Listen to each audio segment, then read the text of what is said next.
by Southwest. I'm here with my co-host, Kat Matson. Kat, hi. Hey Susie, how you going? I'm very happy to be back here in Austin, Texas.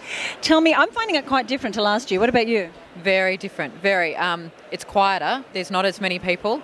I think also I'm a lot calmer this year too, so there's not the same frenetic need to be everywhere. But the themes have changed totally. We're not talking about social media in anywhere near the same way now. We're not talking about how to use social media in terms of how do you tweet, how do you spread, how do you use Facebook. It's more about how do we use social media, how do we use those social connections to do things, how do we use them to collaborate, to solve the world's problems, to get messages out there. So it's a very different conversation this year. Yeah, I'm finding that the thinking is bigger. We're looking for longer term solutions than, how do I rank better in Google, or how do I get 1,000 followers?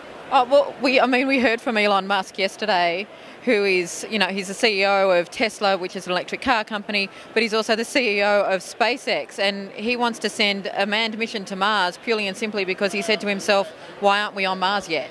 And he went to the NASA website and he couldn't find anything about when they were going to Mars, so he said, well, I've got to do it. So absolutely, the thinking is huge. It's literally out of this world, huge, which is quite refreshing.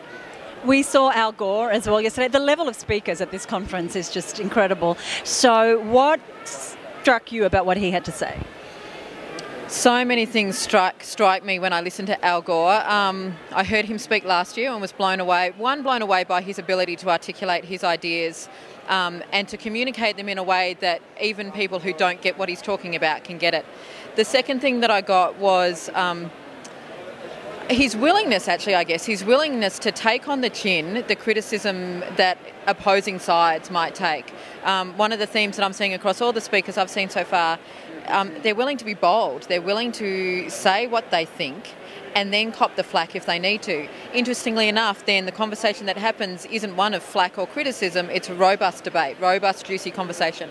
And I did line up just to shake Al Gore's hand and to have him sign a couple of books, purely and simply, I think, for me to ground myself in that reminder that in Australia we don't have those conversations enough. Our political leaders certainly don't have them, but as business leaders we also don't have them enough. We're afraid, I think, too often of what people might think, what they might say, what happens if somebody takes us on. Whereas what I'm seeing from the speakers here is, I don't really care if you take me on. In fact, I welcome you taking me on, because then we can have a conversation, then we can solve it, then we can move forward. So, Al Gore was amazing. But similarly, so have a lot of the other speakers that I've seen. Have you made any decisions about your business or your work at this point? No, but they're bubbling. I can feel them. Watching the Swiss Miss just now, she reminded me of a number of the core values that I hadn't necessarily forgotten, but I'd kind of not focused on too much. Listening to Elon Musk again just reminded me about that value of being bold.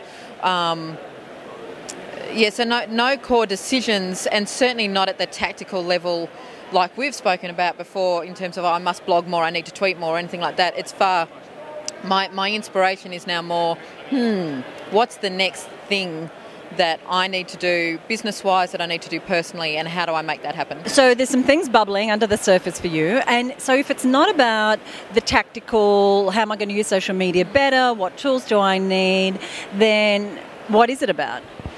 I think for me it's about how do I keep having these paradigm-changing conversations on a regular basis. One of the things that Swiss Miss just said in her presentation was surround yourself with other people and collaborate. So, when we leave South by, when else do we have these conversations? So whether it's I make a personal commitment to watch a TED Talk more regularly, whether it's I find a co-working space once a month to just bounce different ideas. I'm not sure yet, but it's more about how do I keep feeding that thinking engine to keep popping new ideas and to keep popping the bubble. Great. So that's day 2. Yeah. We'll check back in tomorrow. Thanks for joining us.